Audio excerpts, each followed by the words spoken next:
परम सत्कार योग गुरु प्यारी सात संगत जी राधा स्वामी जी। संगत जी, कल यानी 18 नवंबर के दिन शनिवार को डेरा ब्यास में बाबा जी के सवाल जवाब का कार्यक्रम था। हमेशा की तरह बहुत अच्छा माहौल बना हुआ था। लाखों की संख्या में संगत वहाँ मौजूद थी। बाबा जी जब स्टेज पर आए तो सबसे पहले शब्द गाए गए और उसके बाद 3:55 पर सवाल जवाब का प्रोग्राम हुआ। सबसे पहले बाबा जी से सवाल पूछा गया कि बाबा जी, क्या सेवा सिमरन की जगह ले सकती है? तो बाबा जी ने कहा कि बेटा, सबसे बड़ी सेवा तो भजन सिमरन की ही है। भजन बंदगी ही सबसे बड़ी सेवा है और बाहर की जितनी भी सेवाएं आप करते हैं वह तो केवल माहौल बनाने के लिए है, लेकिन असली सेवा तो भजन बंदगी की है। इसलिए बेटा, भजन सिमरन तो ज़रूर करना है। फिर एक भाई ने सवाल पूछा कि बाबा जी, इस दुनिया को परमात्मा ने बनाया है, तो क्या यहाँ पर पैसे का आना ज़रूरी था? तो बाबा जी ने फरमाया कि बेटा, पैसे की क्या गलती है? गलती तो हमारी सोच की है। अब यह चीज़ आप देख सकते हो कि हम जिस लोहे के साथ अच्छी अच्छी चीज़ बना रहे हैं, उसी लोहे के साथ बुरी चीज़ भी तो बनती है। अब सोच तो हमारी है कि हम एक चीज़ का इस्तेमाल सही तरीके से करें या गलत तरीके से। इस लोहे के साथ बर्तन भी बनते हैं और इसी लोहे के साथ हथियार भी बनते हैं। अच्छी चीज़ और बुरी चीज़ दोनों बनती है। बेटा, फ़र्क तो हमारी सोच में है। पैसा बुरा नहीं है। उन्होंने फिर अगला सवाल किया कि बाबा जी, कुछ लोग तो पैसे के पीछे मालिक को भी भूल जाते हैं। तो बाबा जी कहते हैं कि बेटा, यह तो अहंकार के कारण होता है, लेकिन हमारे साथ कुछ नहीं जाने वाला। जाएगी तो सिर्फ नाम की कमाई, जो भजन सिमरन हमने किया होगा, और बाकी कुछ भी साथ नहीं जाएगा। अगला सवाल बाबा जी से पूछा गया कि बाबा जी, अगर कोई हमारे साथ कुछ गलत बोलता है तो उसके प्रति हमारे मन से बहुत सारी गलत बातें निकलती हैं। मन ही मन हम उसको बहुत बुरा बोलते हैं, तो क्या सोचने से भी कर्म बनते हैं? तो बाबा जी ने कहा, बेटा, सोचने से कर्म तो नहीं बनते, लेकिन महापुरुष कहते हैं कि सोच को भी अपने मन में मत बैठने दो, क्योंकि अगर हम ऐसी सोच को अपने मन के अंदर बैठा लेंगे तो आगे जाकर वह सोच ही हमारे कर्मों में तब्दील हो जाएगी और करनी में आएगी। तो इसीलिए महापुरुष फरमाते हैं कि बुरी सोच को भी अपने अंदर ना आने दो। अगला सवाल एक लड़की ने पूछा, बाबा जी, हम लड़कियों को सेवा पर क्यों नहीं आने दिया जाता? तो बाबा जी ने कहा कि बेटियां तो हमारी इज्जत है और हम नहीं चाहते कि दुर्भाग्य से कोई ऐसी घटना हो जाए और बाद में हमें उस पर पछतावा पड़े। तो इसीलिए बेटा, सेवा के लिए तो पूरी उम्र पड़ी है। सेवा तो आप बाद में भी कर सकते हैं, लेकिन अभी नहीं।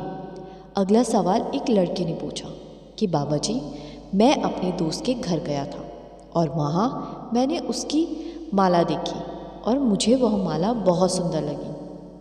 तो मैंने उससे वह माला मांगी, लेकिन उसने मुझे वह माला नहीं दी। तो बाबा जी, ऐसे ही जब आप आए थे तो मुझे आपके बूट बड़े पसंद आए थे।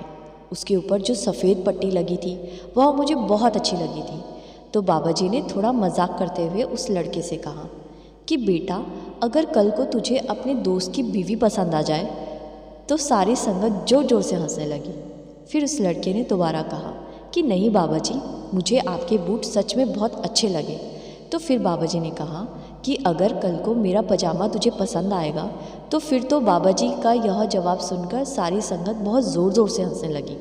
तो संगत जी, बाबा जी से अगला सवाल पूछा गया कि बाबा जी, आपने मुझे देश की आर्मी में सेवा दी है। मैं और मेरी पत्नी हमेशा यही सोचते थे कि जब बाबा जी हमारे यहाँ पर आएंगे तो हम बाबा जी को यहाँ घुमाएंगे, वहाँ घुमाएंगे। तो तब मैंने सोचा था, लेकिन बाबा जी, जहाँ पर मैं रहता था वहाँ पर बहुत ज़्यादा गोलीबारी हुई और मेरे कमरे में भी बहुत ज़्यादा फायरिंग हुई। तो बाबा जी, उस फायरिंग के बीच में आपने ही मुझे बचाया। इसके लिए मैं आपका बहुत बहुत धन्यवाद करता हूँ। फिर बाबा जी ने उसे कहा कि बेटा, यह तो आपका विश्वास है। फिर बाबा जी फरमाने लगे कि जाको राखे साइयाँ, मार सके ना कोई। मालिक ने जिसको रखना है उसको रख ही लेना है, और जिसको लेकर जाना है तो वह ज़रूर जाएगा। तो बेटा, यह तो आपका विश्वास है। बाबा जी से अगला सवाल एक बीबी ने पूछा कि बाबा जी, आपने मुझे 2 बच्चे दिए और मैं आपका बहुत बहुत शुक्रिया अदा करती हूँ। आज मैं आपके सामने एक अरदास लेकर आई हूँ। बाबा जी, एक बच्ची शुगर से पीड़ित है और दूसरी को कैंसर हो गया। बाबा जी मेहर करो। तो बाबा जी ने फरमाया कि बेटा, परमात्मा ने तो हमें यहाँ किसी मकसद के लिए भेजा है। बेटा, इंसान तो एक ज़रिया बनकर आता है। हमने कोशिश करनी है, हार नहीं माननी। आजकल मेडिकल साइंस ने बहुत तरक्की कर ली है, बहुत सारी सुविधाएं हैं, तो इसलिए बेटा उनका इलाज करवाओ। अगर हम हार मानकर बैठ जाएंगे तो हमारा गुजारा कैसे होगा? इसीलिए बेटा हार कभी नहीं माननी और कोशिश करते रहो। फिर बाबा जी से अगला सवाल पूछा गया कि बाबा जी, जीवन की सच्ची खुशी किस चीज़ में है? तो बाबा जी ने कहा कि असल खुशी तो बस मालिक के भाने में है। जब हम मालिक के भाने में रहेंगे, मालिक के हुक्म में रहेंगे, तो हमें सच्ची खुशी भी मिल जाएगी। फिर अगला सवाल पूछा गया कि बाबा जी, मन को कैसे शांत किया जाए? तो बाबा जी ने कहा, बेटा मन को गलत आदतें तो हमने ही डाली हुई है। हमारा मन कभी तृप्त नहीं होता। जब तक हम इसकी इच्छाएं पूरी करते जाते हैं तब तक यह तृप्त रहता है। फिर बाबा जी ने वाणी का उदाहरण देते हुए कहा, ना सुख विच गृहस्थ दे, न सुख छट गया। सुख है विच विचार दे, संता शरण पया।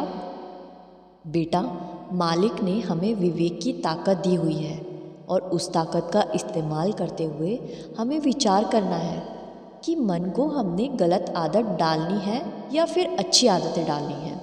अगला सवाल एक भाई ने पूछा कि बाबा जी, मैं तो सिर्फ कृपा मांगने आया हूँ, मेरा कोई सवाल नहीं है। तो बाबा जी ने कहा, बेटा मालिक ने तो बहुत कृपा की हुई है। देंदा दे लेंदे थक पाए, जुगा जुगंदर खाए पाए। इसीलिए बेटा हमने तो बस कदर करनी है। मालिक ने हमें बहुत कुछ दिया है, जो हमारे पास है हमें उसकी तो कदर करनी चाहिए, नहीं तो वह भी हम गवा कर बैठ जाएंगे। बाबा जी से अगला सवाल पूछा गया, बाबा जी, क्या पंडितों के चक्कर में हमें पढ़ना चाहिए? तो बाबा जी ने कहा कि बेटा मालिक एक है, सब रास्ते एक ही जगह पर लेकर जाते हैं। यह बात अलग है कि वह भारमुखी साधना के साथ जोड़ते हैं, पर उसका भी एक मकसद है। लेकिन बेटा विचार हमें करना चाहिए कि जो भी मिलेगा हमें अंदर से मिलेगा, बाहर से कुछ नहीं मिलने वाला। फिर अगला सवाल एक भाई ने बाबा जी से किया कि बाबा जी, मैं आपके साथ रहना चाहता हूँ। तो बाबा जी ने कहा कि बेटा मेरे साथ रहना इतना आसान नहीं है। फिर उस भाई ने कहा कि बाबा जी नहीं, मैं तो आपके साथ ही रहना चाहता हूँ। तो बाबा जी ने कहा, बेटा जो मेरे साथ रहते हैं एक बार उनसे पूछ कर देख। यह कहते हुए बाबा जी हंसने लग गए। फिर उसके बाद अगला सवाल किया गया, बाबा जी जो जागरण में चौकियाँ आती है तो क्या वो सच्ची होती है? तो बाबा जी ने कहा, बेटा सबका अपना तरीका है, पर याद रखना जो मिलेगा वो अंदर से ही मिलेगा, बाहर से नहीं। इसलिए भजन सिमरन पर ध्यान दो। फिर अगला सवाल एक लड़की ने किया कि बाबा जी पढ़ाई में दिल नहीं लगता। तो बाबा जी ने कहा कि बेटा मुझे तो मेरी मम्मी ने डंडे के ज़ोर पे पढ़ाया था। फिर सारी संगत हंसने लगी।